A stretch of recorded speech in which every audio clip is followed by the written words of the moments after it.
tela também.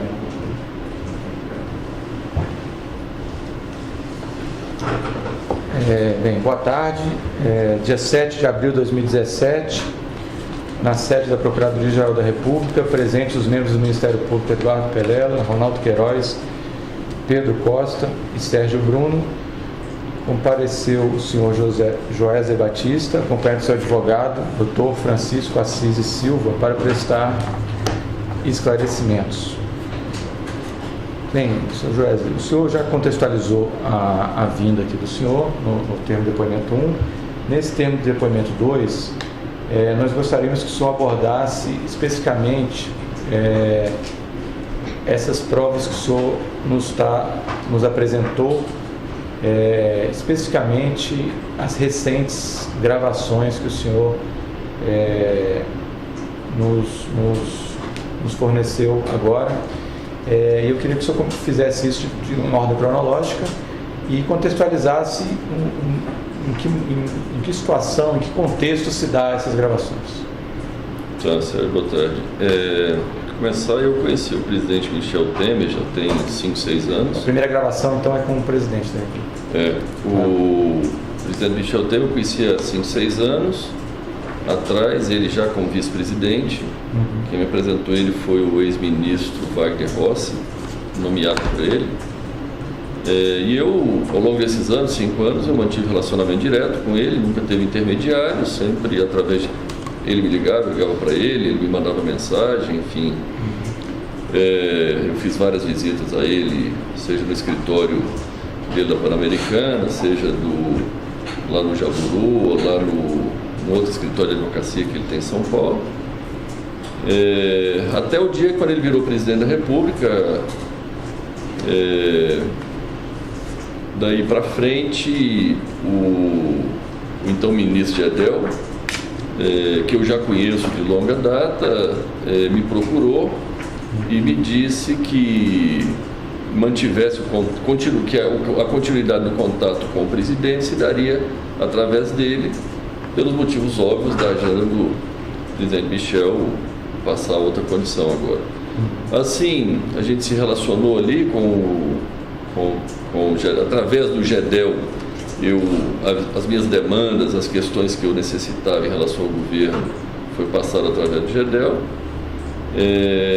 até que o ministro Gedel caiu, né? E caiu e eu fiquei ali sem interlocução. Eu ainda falei algumas vezes com o ministro Gedel até ele ser investigado.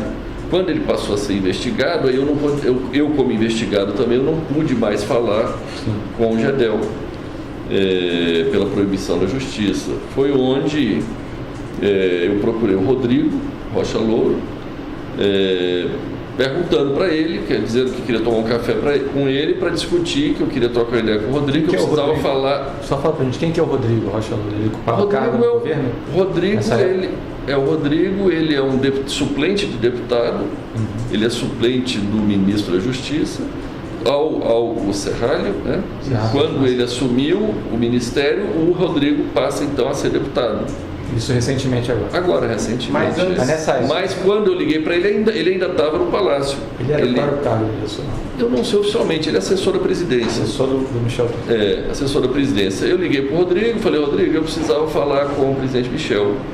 E aí, isso era um sábado, aí passou um pouco mais tarde, ou no dia seguinte, o Rodrigo me ligou, até me comentou que o Michel teria me ligado.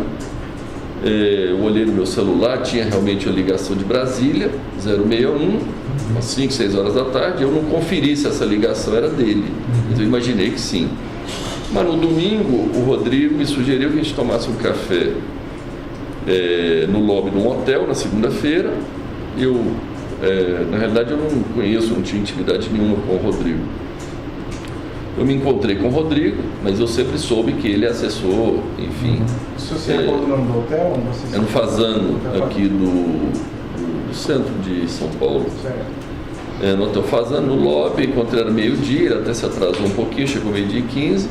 E ali eu não tinha intimidade com o Rodrigo e não sabia o que eu poderia conversar com ele, o que eu não poderia. O que eu pedi ao Rodrigo, falei, Rodrigo, eu repeti essa história, pedi a ele que, olha, eu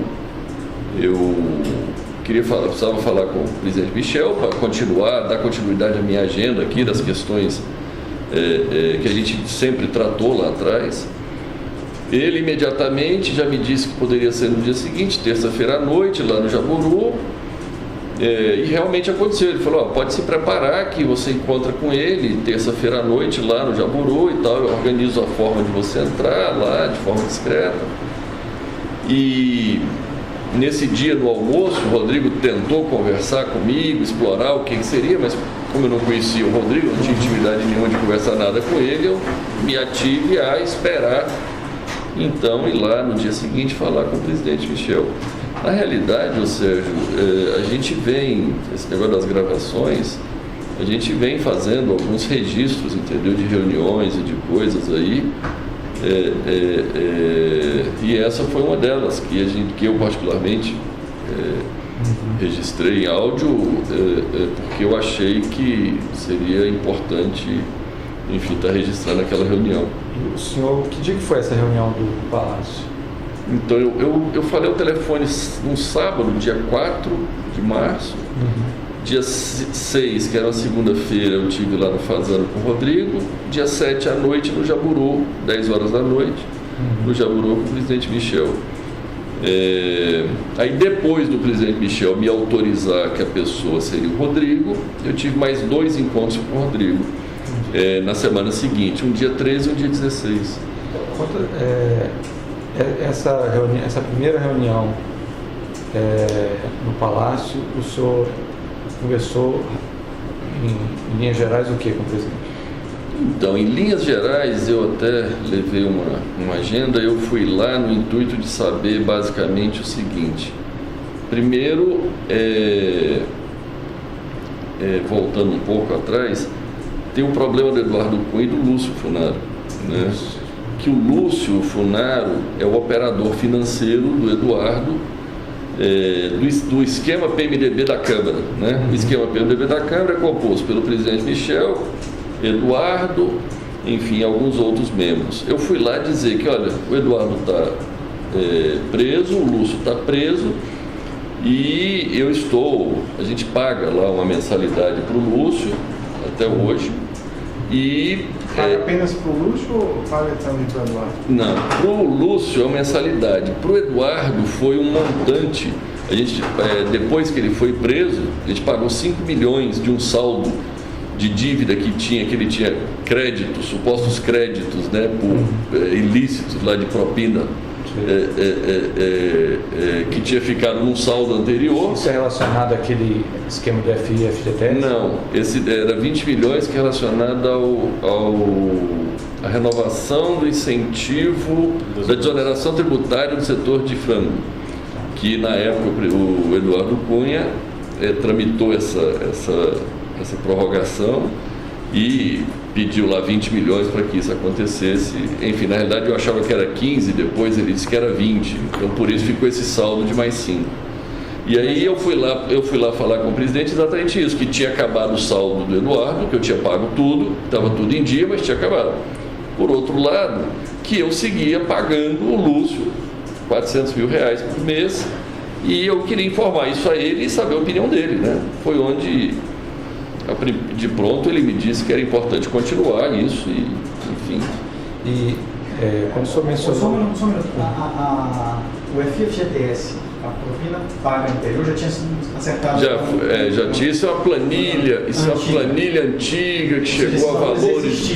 Esses valores existiram, foram pagos. Sim. Era pago a propina do FGTS para o Eduardo Cunha, era paga através do Lúcio.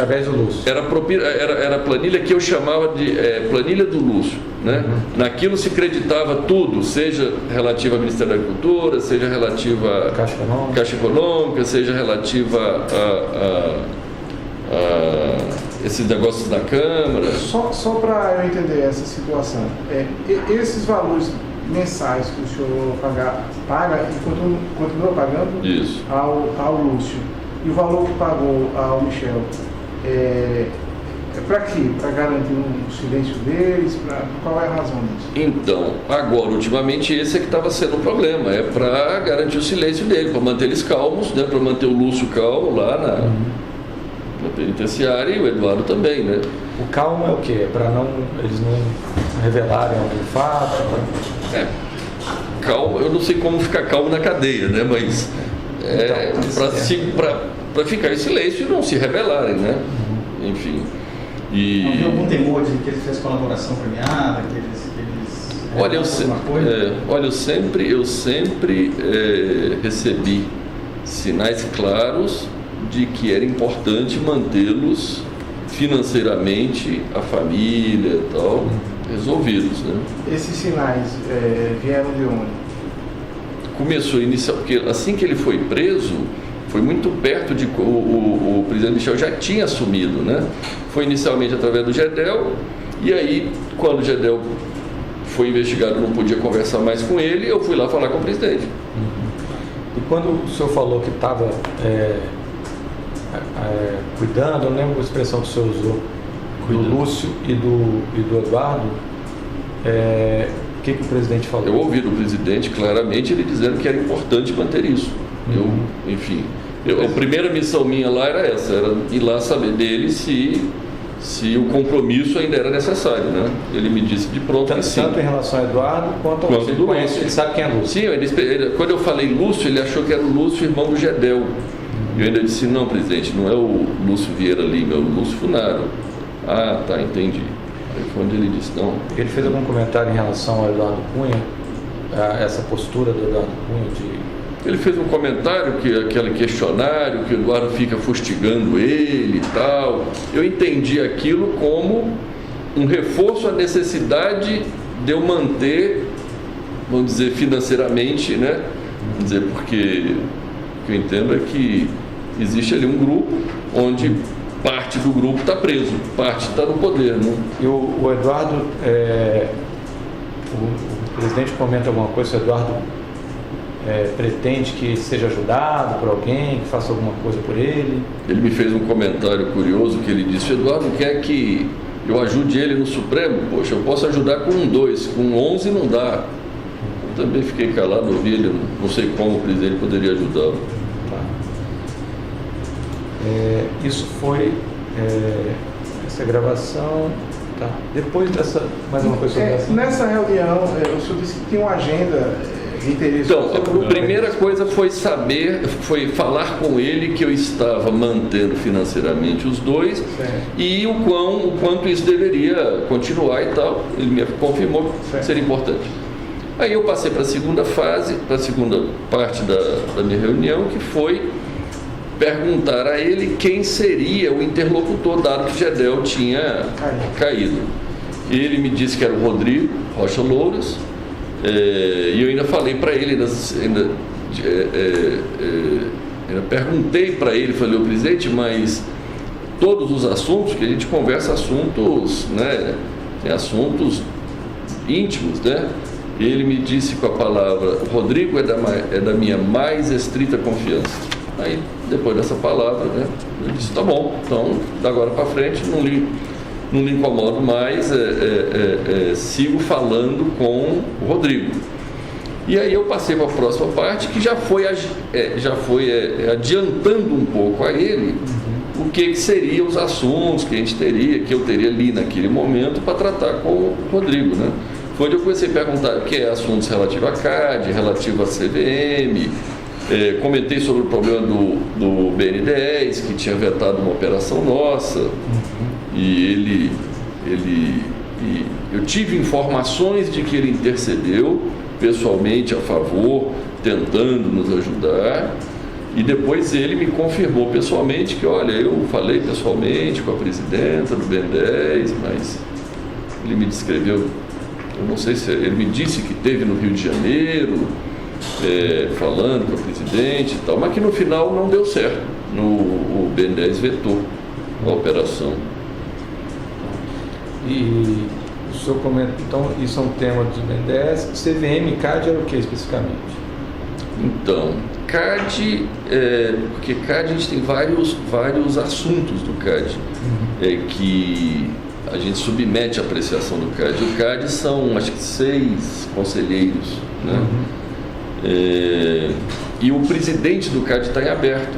eu fui lá exatamente dizer da importância de ter um presidente alinhado com o governo, alinhado com os interesses do governo e principalmente alinhado com o interesse dele, né? Ele naquela hora me disse que não, eu tenho uma pessoa lá que dá para ter conversa franca e tal. Eu entendi conversa franca como que vai obedecer aos interesses, né, do presidente. E CVM era mais ou menos... CVM também, que eu fui falar que iria estar trocando o presidente também, que seria importante ter uma pessoa alinhada com o governo, alinhada com os interesses dele, para que a gente pudesse, quando necessário, fazer as reivindicações, né? O senhor lembra de mais algum ponto que tinha nessa sua agenda de... A receita. Então, basicamente foi isso. Eu perguntei para ele sobre Receita Federal.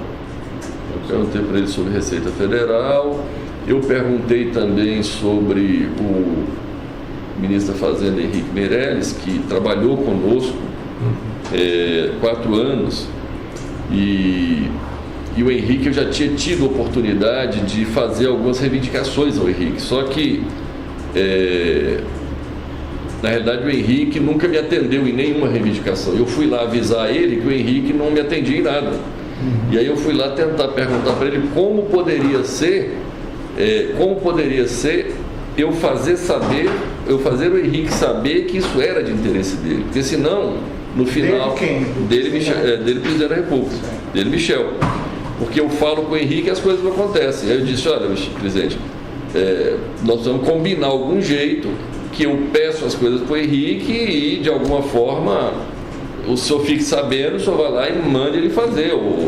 E assim se deu um pouco a conversa em torno disso e assim ficou combinado. Ele falou, pode falar com o Henrique, você me avisa o assunto ou até mesmo qualquer assunto que o Henrique vier falar comigo sobre você de interesse seu, já pode avisar para ele que tem o meu apoio.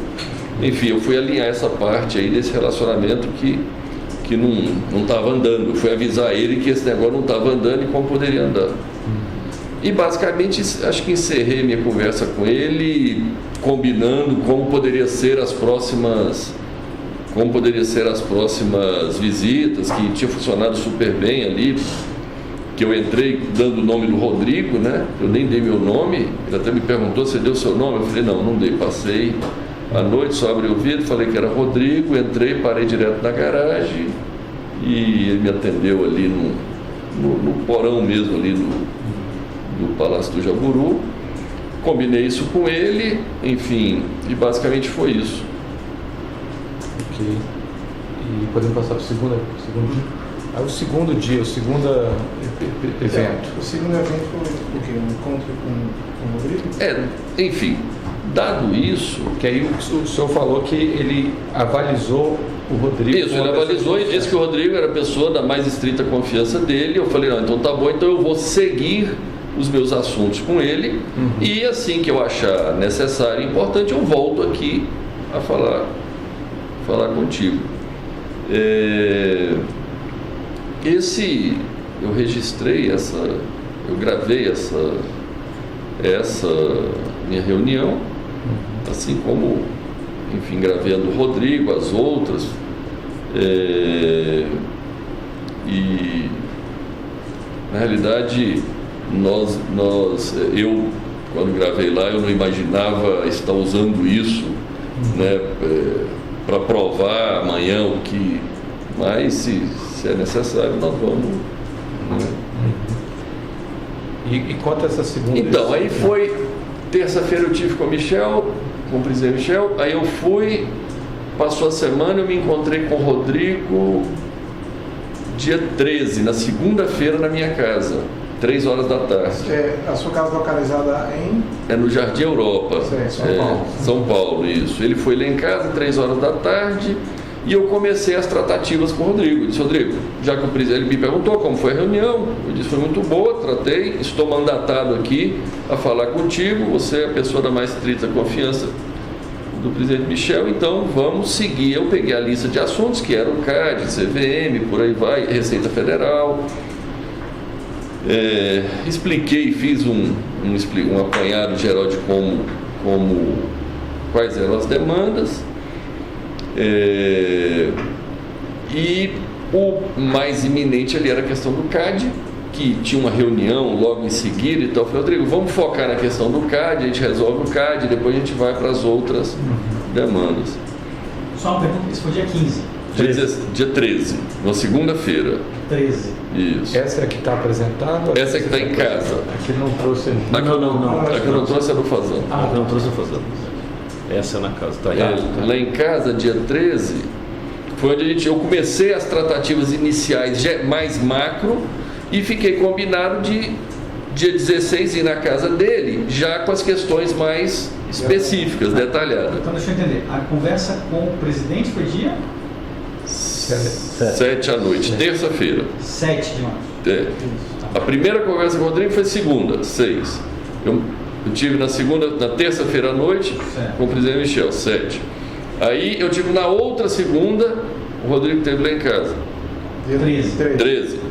Aí eu tive na casa do Rodrigo dia 16, quinta. Isso. Aí quinta eu tive lá com aqueles mesmos assuntos mais detalhados. Eu levei 2 casos específicos, que era o caso do CAD e o caso da Receita Federal. Onde a questão do CAD basicamente é porque a gente está reclamando no CAD contra a Petrobras, que a Petrobras exerce na nossa visão, um monopólio do gás boliviano. E nós temos uma termoelétrica que vive do gás boliviano. A Petrobras tem um contrato onde ela tem a preferência total de todo o gás. E ela compra todo o gás e eu fico sem o gás para rodar, para funcionar a térmica. É uma térmica grande, de 480 megas. Localiza onde? Em Cuiabá. O senhor explicou isso para o Rodrigo, o que ele fez? Ele entendeu perfeitamente, ele fez várias perguntas, ele se interessou, ele foi bem diligente, entendeu perfeitamente. E depois, quando estava claro para ele o que era a situação, ele ligou para a secretária dele, pediu para conectar com alguém do CAD que eu não conhecia. Ele até botou em viva voz para me ouvir. E ele falou com acho que é Gilvando, uma coisa assim. Falou do caso, explicou e tal, e explicou que seria importante olhar com carinho a questão, explicou como ia ser as reuniões e tal.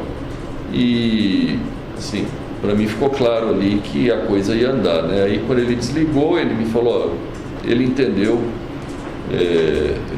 a ligação. Essa decisão do CAD poderia representar um benefício econômico?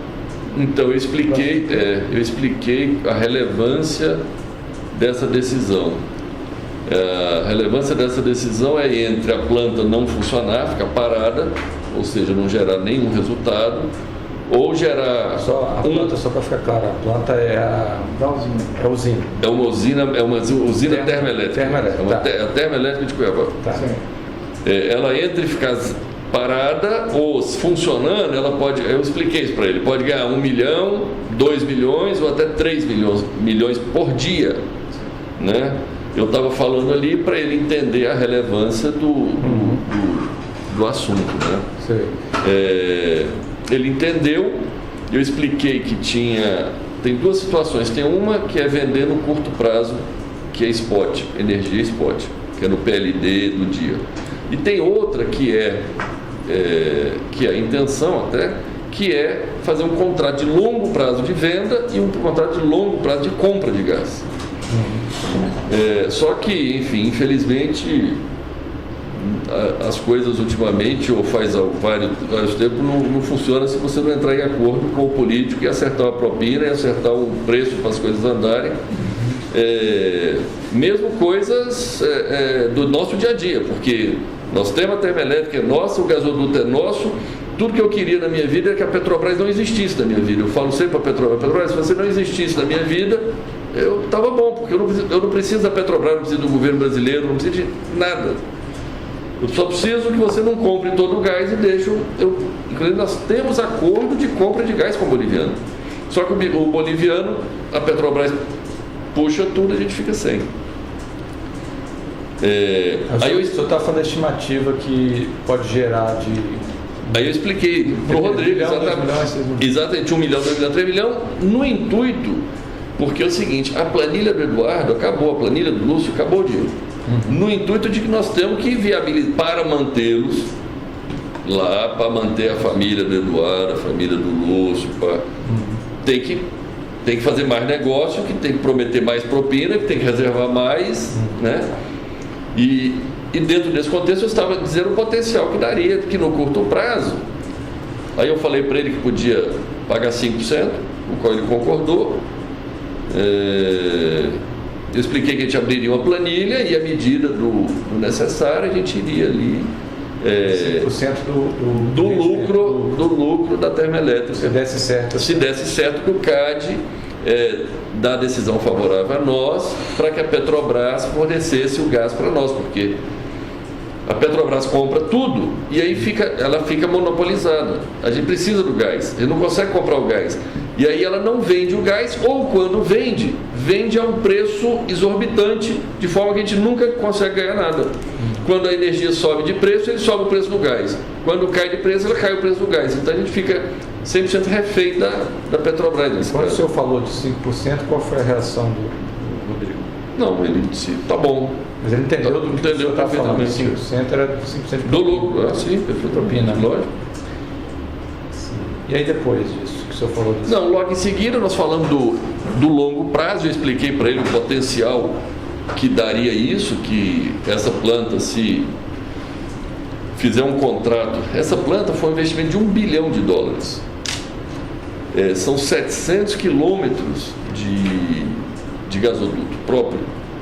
Quem investiu isso foram os investidores americanos, que se cansaram da confusão brasileira e não estavam dispostos a pagar propina para os políticos, então ficou com a planta hora fechada, hora tiveram que arrendar para a Petrobras a preço de banana. Aí eu estava explicando para ele o seguinte: Rodrigo, de longo prazo a gente precisa vender a energia com 25 anos e comprar o gás por 25 anos. Isso tem potencial de dar um lucro de 7 bilhões, 7, 8 bilhões, que é 480 mega durante 24 horas, 25 anos, se o lucro for R$100 por megawatt. Trazido isso a valor presente, é como um resultado de 3, 4 bilhões, 3 bilhões e meio. Eu estava explicando para ele isso, que esse seria o grande negócio da termoelétrica, e indicando claramente que eles poderiam ganhar bastante dinheiro ali com esse deal, com esse negócio. Tá. E aí? Então o senhor tratou da agenda do CAD, deixa eu explicar. Tratou da agenda dos outros órgãos também? Então, terminou o negócio do CAD, eu fui falar do outro assunto que eu levei especificamente para ele, que também é outro problema, que é o que os políticos mais souberam fazer ultimamente, é arrumar dificuldade para vender facilidade, né? Que tem um outro problema, é que os créditos fiscais gerados na instância federal de PIS e COFINS, porque como nós somos um grande exportador, a gente tem um acúmulo muito alto de crédito de PIS e COFINS. A gente usa esses créditos para pagar as dívidas do INSS. Só que isso hoje é tudo via liminar na justiça. Aí eu estava falando para ele da importância de legalizar isso, de fazer algum, eu não sei, alguma lei, algum ato normativo para poder regulamentar isso. Inclusive explicando, por isso que eu digo criar dificuldade para vender facilidade, porque é o seguinte, eu estava explicando para ele que se você não paga o INSS, está devendo o INSS, mas você tiver uma restituição em dinheiro, o INSS vai lá e pega o teu dinheiro para pagar. O inverso não é verdadeiro. Se você tiver o crédito e quiser pagar o INSS, aí ele não aceita. Enfim, é uma questão mais, uma tecnicalidade. E ele me disse que teria plena condição de resolver, como sempre eles, tanto ele quanto o presidente Michel, eles sempre se articularam muito bem nas soluções aí das questões, quanto o Eduardo Cunha também era muito hábil. A solução seria ele deu alguma sugestão de como é que seria? Eu não entendo muito bem de legislação, mas ele me falou lá algumas ações que ele poderia tomar, que ele tinha gente lá, que ele poderia Eu viajar. já conhecia esse assunto, esse tema. Ele já conhecia, ele sabia desse assunto, ele até me comentou que esse assunto já estava na Câmara, já tinha na Câmara um assunto relativo a isso. Mas tinha outras pessoas pleiteando, outras esse assunto. Então eu não me recordo. O senhor tratou da CVM também? Então, da CVM eu perguntei para ele, da CVM eu não tinha nem tenho nada específico hoje lá, eu expliquei isso para ele. Mas eu falei para ele exatamente da necessidade de ter um presidente alinhado com os interesses do PMDB da Câmara, do presidente, enfim. Ele falou que, ele na hora pegou o telefone, ligou para o secretário, esqueci o nome, acho que é o segundo ali do Ministério da Fazenda, e aí botou no Viva Voz também, falou, explorou, o secretário disse que já tinha nomeado, já tinha escolhido o nome da pessoa, e que seria nomeado logo em breve. Eu percebi que o Rodrigo não conseguiu avançar muito mais com esse secretário, eu acho que ele não tinha a mesma intimidade com esse secretário do que demonstrou com o outro do CAD, né? Então ali ele ficou mais contido. Aí ele desligou e ainda disse, eu não quis perguntar quem era, o nome do... Ele não revelou o nome. Não. E aí ele também não teve, acho que não teve coragem, de perguntar quem era o nome e tal. Ele faz ele ligar assim, no Viva Voz, e colocar para você ouvir. Olha, eu fiquei surpreso, viu? O senhor interpreta isso como? Queria mostrar que estava... Como eu não conhecia ele, né? O que eu entendi é que ele estava querendo me mostrar que ele era muito bom articulador que ele era... Porque eu não conhecia ele, eu tratava com o Eduardo antigamente, tratava, né, depois do Eduardo, Eduardo Cunha. Eduardo Cunha. O que eu entendi é que ele queria mostrar o quão proativo ele era, né? O quão eficiente, talvez. PGFN, o senhor tratou? Tem algum problema? Então, não, quando a gente fala da Receita, é a PGFN. É Procuradoria Geral Fazenda Nacional. E toda essa história que eu te contei é da PGFN. Quando fala Receita, é PGFN. Entendo. Ele comentou também, você está me falando aí um negócio que eu não tinha lembrado, ele comentou também que eles estavam vendo para trocar o secretário da Receita, o Rachid e tal, que eles estavam olhando para fazer mudanças e tal. Vocês conversaram também, o senhor falou que conversou sobre a situação do Eduardo Cunha e do Bolsonaro com o presidente Michel Temer. Você também conversou com o Rodrigo Loures sobre essa situação do Funaro e do Eduardo Cunha? No dia na casa dele, no dia na casa dele, depois que eu falei lá da propina dos 5%, da planilha que a gente abriria e tal, quando a gente estava saindo, eu voltei a falar com ele, com o Rodrigo, que o Lúcio tinha até ficado nervoso essa semana e tal. Ele falou, mas nervoso por quê? Eu falei, não, porque atrasamos o pagamento para pagar e tal. Eu falei, mas não tem porquê. Enfim, eu expliquei para ele, eu disse, mas já está tudo calmo, tudo tranquilo. E ele me perguntou do Eduardo, eu disse, não, o Eduardo está lá, está calmo, enfim, não tenho notícia dele, está tudo bem. Enfim, aí terminou meu encontro. Mas isso foi no mesmo contexto, então, ele também havia essa preocupação de deixar calmo o Eduardo e o Lúcio. Ele perguntou alguma coisa, como é que eles estão? O Rodrigo em si nunca me falou diretamente, até porque eu não sei se o Rodrigo sabe o quão importante é manter foi o primeiro encontro que eu tive com o Rodrigo e eu tive com o Michel quando era mais o Gedel e o Michel, era bastante consolidada a ideia de que todo mundo sabia o que estava acontecendo. O Rodrigo, eu conheci ele, foi uma, duas conversas, né? Eu tive com ele 3 vezes. Né? Enfim, porque eu não me relaciono com o Rodrigo, né? 100% do meu negócio é com o presidente Michel.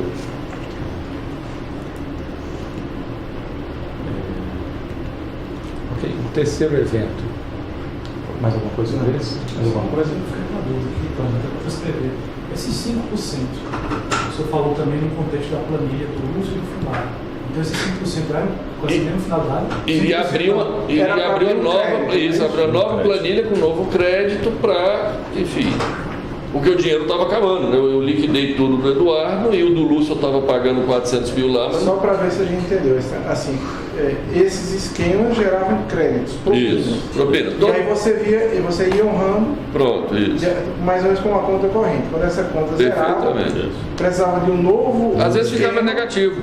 Às vezes ficava negativo, que eles continuavam pedindo, não paravam de pedir dinheiro.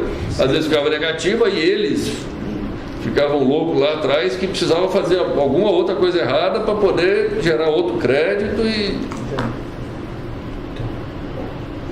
Bem, a forma de pagamento depois a gente vai detalhar no momento oportuno do anexo, né? E montante, especificamente. Mas não, coisa não. Vamos passar para o próximo evento? Vamos passar para o próximo evento. Tá. Só para deixar claro, estou tomando nota aqui de algumas coisas dos suplementos. O primeiro foi dia 7, Quer um calendário? 7 de março. O primeiro encontro com o Rodrigo... Não, o primeiro encontro com o Rodrigo foi dia 6, no Fazano. Rodrigo, dia 6 nós não temos áudio disso. Eu tenho, é que só que eu não te dei. É que não terminou. É porque eu tinha esquecido desse... Você gravou, mas não entregou. 6 de março ou segunda-feira, é isso? 6 de Isso. março. Depois, o segundo... Foi no dia seguinte. No dia seguinte, dia Com o 7 aqui em presidente. Brasília. Isso. Ok. Aí depois dia 13, na Dia segunda-feira. 13 com o Rodrigo de novo. Na minha casa. Em São Paulo. Na minha Depois, casa. no dia 16... Na casa dele. Aqui. Pronto. Tá. O senhor lembra o endereço da casa dele? Do Rodrigo? É. Eu tenho, Tá, não lembro de cabeça. Não, É depois na... só fornece. Lago, É Sul, QI, Norte, QI 25. Essa é QI 25. Eu tenho. Tá, depois o senhor fornece. Mas é Lago Sul, Lago Norte? Lago Sul. Ok. Mais alguma coisa? O próximo evento. O próximo evento. Que o senhor... Isso encerra o assunto MDB da Câmara. Isso. Tá. Pronto. Ok. Agora você Agora, Então, teve- o senhor vai falar de um evento que Teve outro evento que eu também registrou. registrei também, trouxe aqui para vocês, que enfim, de um senador, do Aécio, Aécio Neves. o qual eu conheci ele na campanha de 2014 e nós fomos o maior doador de campanha deles. Em 2015,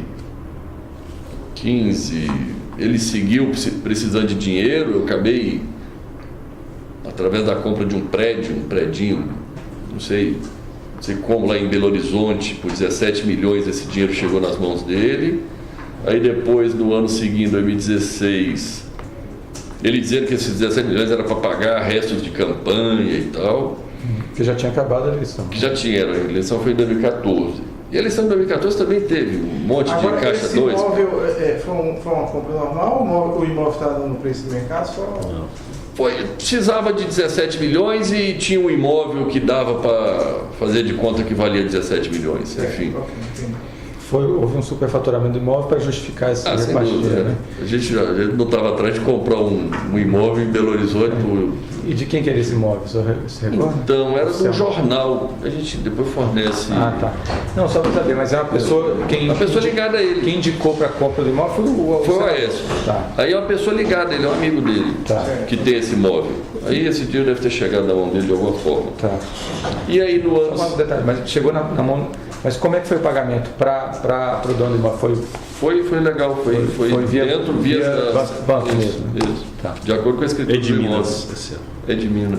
De Minas, tá. Aí tudo bem, de alguma forma chegou na mão do Isso. senador e aí? E aí, quando foi em 2016, um dia na casa dele, ele me pediu 5 milhões lá e eu não dei. E logo começou as investigações em cima de mim. Eu até chamei esse amigo dele, o Flávio, pedi a ele, pelo amor de Deus, parar de me pedir dinheiro, porque eu já estava sendo investigado e ele lá. É Flávio de quê? Eu não lembro. Depois eu posso te dar o Flávio nome. Jacques Carneiro. Flávio Carneiro. Carneiro, É esse, tá. né? Aí o senhor pediu para não... E aí eu pedi o Flávio, falei, Flávio, pede o Aécio lá, pô, ele me pediu 5 milhões lá para pagar advogado, mas eu não posso, eu estou sendo investigado. Já tinha começado a ser investigado na CEPS. Sim, uma operação Aí, CEPS. aí ele foi, acho que falou com a Aécio, tanto é que o Aécio parou de me ligar, nunca mais me ligou. Aí quando foi Aí tinha sumido, o Aécio tinha sumido. Quando foi agora em janeiro ou fevereiro, em fevereiro, eu recebo, enfim, uma ligação de um amigo em comum. Fevereiro de 2017. Isso. De 2017. Eu recebo uma ligação de um amigo em comum dizendo assim: Joesley, você tem como receber uma pessoa sábado? Eu não sabia quem era nem nada, mas como era uma pessoa conhecida minha, eu disse: tem. Enfim, eu estava até na escola, nós temos uma escola, um projeto social nosso. Eu estava lá no sábado e tal, chega uma pessoa, quando eu vejo, se apresenta como Andréa Neves, irmã do Aécio. Aí ela foi lá, me disse que o Aécio mandou me procurar e tal, precisava de 2 milhões para pagar advogado. E que seriam advogados que a gente já trabalhava. Na época eu tomei nota lá e disse: André, me dá teu número aqui, deixa eu ver, deixa eu pensar, porque pagar nota de advogado não dá mais, porque eu já estou mais do que investigado e ainda ter superfaturamento de advogado por serviço não prestado, para poder, esse negócio vai dar errado. Inclusive eu avisei a ela que no fundo nós precisávamos era tentar arrumar, maquiar, fazer uns contratos fictícios ali para tentar dar ar de legalidade do que a gente tinha feito em 2014, da campanha, que teve um monte de coisa ilegal lá que a gente fez na época da campanha. Aí ela entendeu, tal, tudo bem. Eu sei que eu sumi, eu não fiz nada. O primo do Aécio procurou a pessoa que trabalha comigo. E aí falou, cobrando, falou: esse primo? É o Fred que procurou o Ricardo. Certo. Aí o Fred procurou o Ricardo procurou o Fred, alguma coisa assim, para acertar esses contratos, esses negócios. Aí, lá no meio da conversa, discutiram como acertar esses contratos fictícios e tal, o Fred cobrou de novo. E aí o Ricardo veio me cobrar. Foi quando eu falei: Ricardo, é o seguinte, eu só converso esse assunto com a Aécio, eu não conheço a irmã dele. Ele manda a irmã dele num sábado vir me procurar. Se o Aécio fala comigo, eu posso pensar o que fazer, mas se o Aécio falar comigo, eu não vou fazer. Tá bem. Eu falei isso, teve um sábado, um domingo, eu não entendi bem. André me liga, me perguntando se eu ia ao Rio de Janeiro, se eu estava indo no Rio. Eu falei: não, André, eu não estou indo no Rio, eu estava em viagem. Ele falou: não, então eu confundi e tal. Como é que faz aquele negócio? Eu disse: olha, eu preciso falar com o teu irmão. Assim, eu acho que o Ricardo com o Fred lá marcou na sexta-feira seguinte. 24. Você lembra disso? Dia 24 de março. Na sexta-feira. Recente, tá? Ah, então pronto, dia 24 de março. Aí eu tinha até feito uma viagem, eu cheguei atrasado, foi um dia que deu uma chuva tremenda, eu pousei, e na realidade, eu pousei, aí eu estava indo lá no Hotel Nick, onde era o endereço, no Nick, procura, vai lá no Nick, vai estar lá. Aí eu estava em São Paulo, aí eu liguei para a Andréia, dizendo que eu ia atrasar. Primeiro mandei uma mensagem dizendo que eu não vou chegar às 6 horas, vou chegar às 6h30. Ela disse: ok, ele está aguardando. Daqui a pouco eu cheguei até a chegar perto do hotel ali, eu mandei outra, eu liguei para ela, disse: André, eu tinha uma viagem para Nova York nesse dia à noite. Falei: André, eu acho que não vou conseguir ir lá encontrar o Aécio, porque eu tenho uma viagem para Nova York e eu estou enrolado aqui. E ela no telefone se mostrou exaltada, dizendo: não é possível, tal, não me fala isso. Aí eu falei: não, tudo bem, deixa eu ver se atraso meu voo para Nova York, eu vou lá. O senhor tem registro essa ligação para ela? Eu tenho mensagem de texto, e ligação deve ter as ligações, eu tenho a mensagem que eu mandei para ela, que ela me mandou. O senhor vai fornecer isso para nós? Com certeza. Aí eu falei: tá bom, então eu vou lá. Cheguei lá, já tinha uma pessoa que devia trabalhar com ele me esperando. Eu subi no quarto, no 7º andar. Aí cheguei lá, enfim, ele estava meio exaltado, acho que falando com algum repórter, porque alguém... Uma coisa, quando o senhor subiu direto ou se identificou na... Não, eu subi direto. Tinha alguma pessoa me esperando lá na porta já do hotel. Quando eu cheguei, essa pessoa que eu não conheço, deve trabalhar com ele, já me levou direto, subiu, eu não fiz registro nenhum. O senhor chegou com o seu carro? Com o meu carro, parei no valet e subi. Tá. Aí subi, fui direto lá, cheguei lá, ele estava meio exaltado, acho que falando com algum repórter, algum jornalista sobre algum problema, acho que sobre a delação da Odebrecht. Aí desligou e tal, ainda reclamou que o pessoal da Odebrecht delatou ele e tal. Enfim, eu fiquei calado. Ele sentou, acalmou um pouco lá e aí se deu, nós começamos a conversar. E qual foi o primeiro ponto do diálogo da conversa? Então, basicamente, a conversa com a Aécio... O senhor, primeiro, quem marcou foi ele que tinha uma pauta ou o senhor também tinha uma pauta? Porque ele queria os 2 milhões, Isso, 2 né? milhões. Mas antes de tocar nesse tema, ele falou de alguma coisa quando ele desligou? Qual foi o comentário dele sobre ele? Então, com a Aécio, primeiro ele se mostrou bastante incomodado com o negócio da delação do Odebrecht. Depois ele fez comentários em relação à necessidade, que ele tinha conversado com o Rodrigo, tinha conversado com o presidente Michel na necessidade. Rodrigo Maia, né? Presidente da Câmara, que eu não conheço, que eu não conheço. Aí falando que negócio do abuso de autoridade, que tinha que aprovar o abuso de autoridade, tinha que aprovar o negócio do Caixa 2 para poder resolver os problemas, se livrar desses problemas e tal. Aprovar o negócio do Caixa 2 é o quê? É a lei, né, do Caixa 2 para anistiar o Caixa 2 para resolver. Inclusive eu comentei com ele, eu falei, pois é, Wes. Inclusive porque é o seguinte, eu relatei para ele, eu falei, até chamei o teu pessoal lá, o teu primo, o pessoal, está reunido lá, vendo como é que nós vamos fazer os contratos fictícios ali para dar ar de normalidade naquilo, porque... Enfim, eu expliquei para ele que tem vários, tem de publicidade, tem de pesquisa, tem de toda a natureza. Da época da campanha, 2014, eu expliquei para ele que, apesar do Lúcio Funaro estar preso, vamos dizer, a única coisa que está dando certo até agora é um contrato fictício que eu tenho com o Lúcio, de 100 milhões, e que eu falo na imprensa que tem esse contrato e tal, né? Enfim...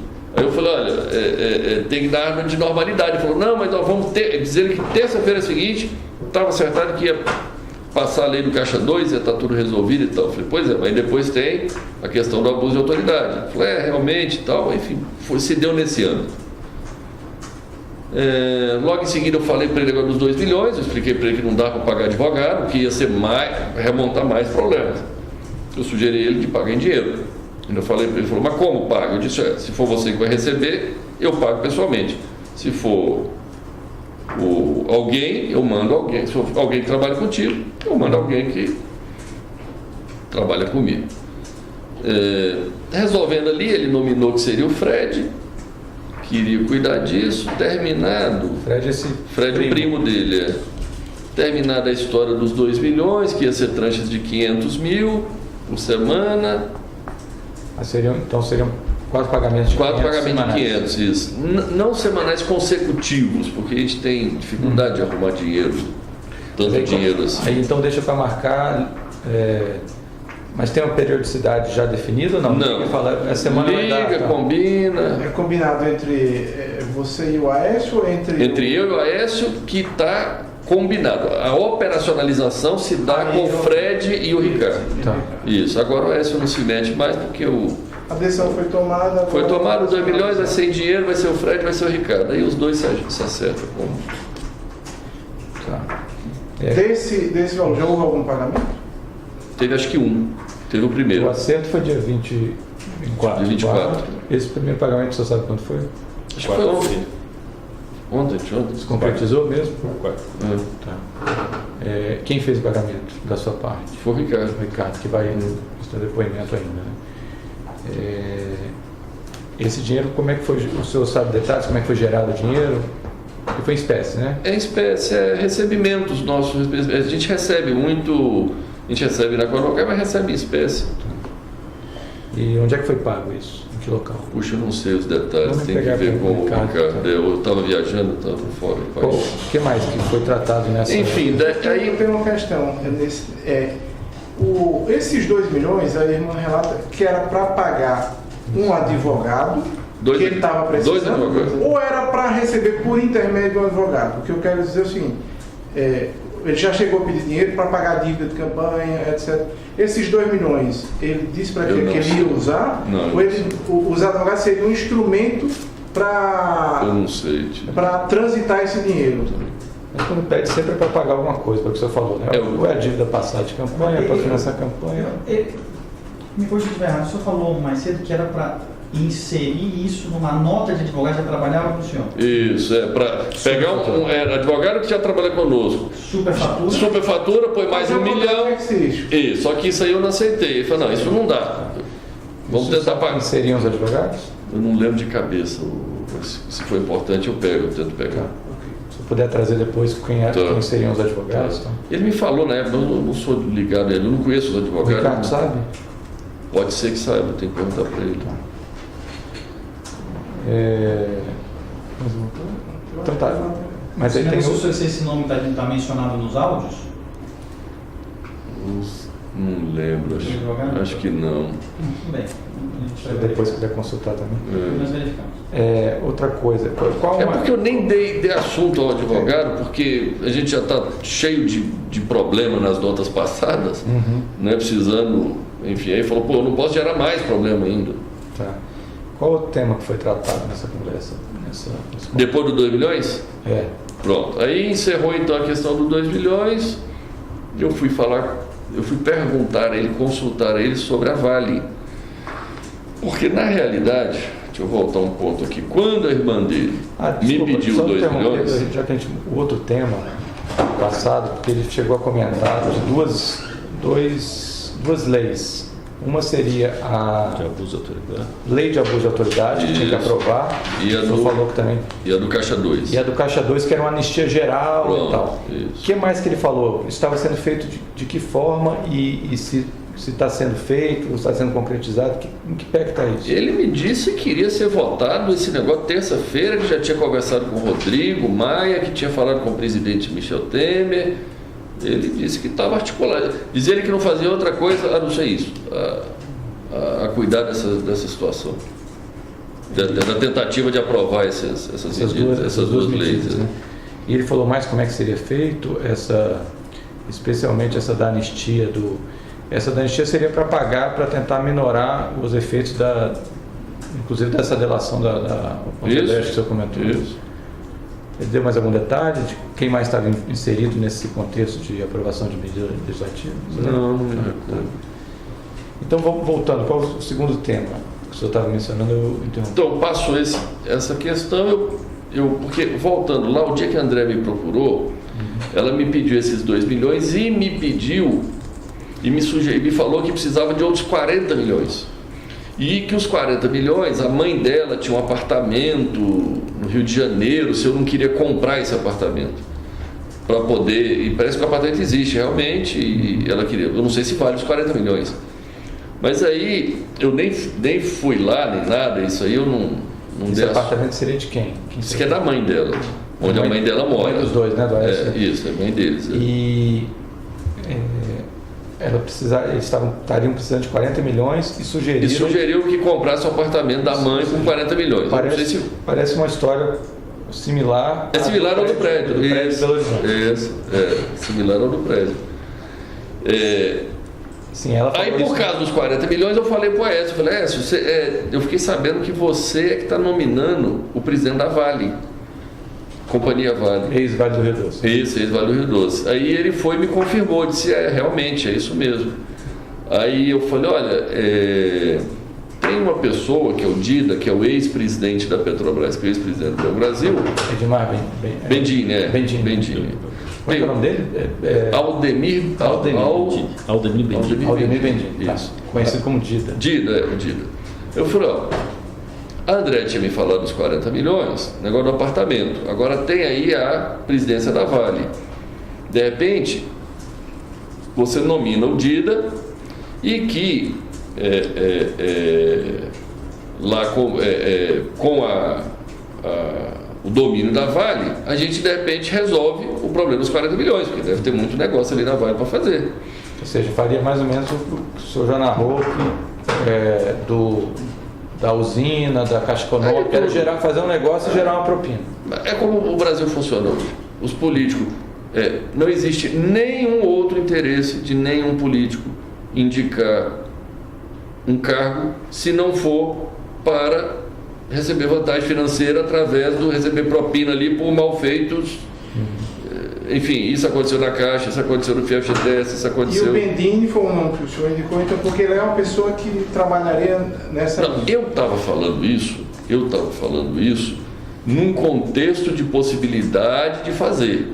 Aí eu falei, vamos fazer, porque aí ao invés de eu comprar o apartamento, a gente constrói, tal, tudo bem. Aí na hora de pronto ele disse assim, não, mas não pode, porque eu já nominei. Eu já coloquei uma pessoa lá, não posso te falar o nome, porque... Colocou ele, na verdade já tinha indicado. Já tinha indicado, não tinha saído ainda. Era sexta-feira, disse que o nome ia sair segunda-feira, e parece que saiu mesmo. Aí foi, segunda-feira, saiu o nome, aí eu entendi o que foi o presidente lá, voltando. Aí eu falei para ele, aí ele falou, não, aqui não dá. Que o presidente tal, diz ele que... Manipulou. Eu não entendo como, parece que a Vale tem uma governança para ter independência na eleição, na escolha do presidente. Mas parece que eles têm algum jeito de fraudar esse troço e virar presidente alguém com nominação política. Ou seja, a Vale deve recrutar no mercado alguém. Mas eles manipulam esse sistema aí para poder virar presidente ou indicado. Indicação política. Ele me explicou isso. Tá. Ele disse, olha, nós fizemos de um jeito lá que em tese é algo independente, mas na prática o candidato da gente vira um candidato, acaba ganhando. Pronto. Aí ele me explicou isso, mas me explicou de pronto que eu poderia escolher qualquer uma das 4 diretorias,